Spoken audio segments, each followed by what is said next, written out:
Let's get a check of that forecast now with Chief Meteorologist Mark Nelson. Well, we have a busy weather weekend. I think that goes without saying, but I'm going to say it. Yeah. So it goes without saying, but I'm going to say it anyway. Busy weather weekend, but it's all quiet this evening. Do we have any showers? There might be a sprinkle downtown, but that's it.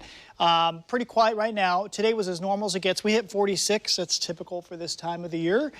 Okay, let's go to the radar, and it looks like, wow, a wall of rain is approaching. Well, that first wall of rain was mostly in the air. It didn't make it to ground level, but this looks more impressive.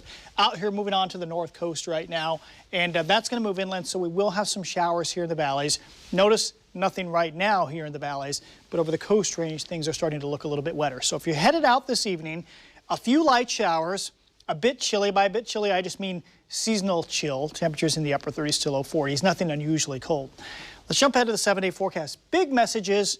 Looks about normal, doesn't it? Rains, well, every day of the next 7 in one form or another, and lows in the 30s, highs in the 40s. But we can pick out some more interesting information. For example, your eyes may be drawn to the snowflakes tomorrow night and the evening rain to snow. Like, what is up with that? That suddenly just appeared. And sure enough, our models have been telling us that we'd go from a few sprinkles morning and midday tomorrow, very mild temps, warm south wind, 50 degrees at 4 p.m.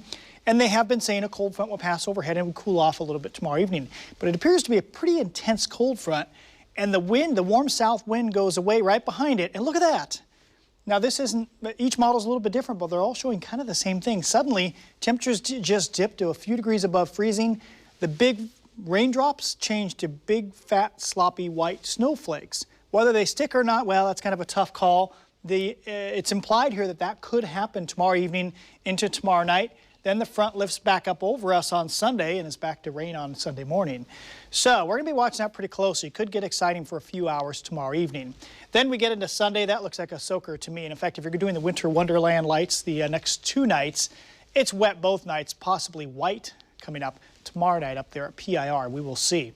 Then on Monday, it's rainy again. You may be wondering how much rain we're going to get out of this thing. Look at this. One last graphic here. Woo, Nora, we could get 2 to 3 inches of rain this weekend. It is going to be a soaker. And good news, driest part of Oregon, some of it may make it over the Cascades this time, maybe a ½ inch or an inch across north central Oregon. Good news there.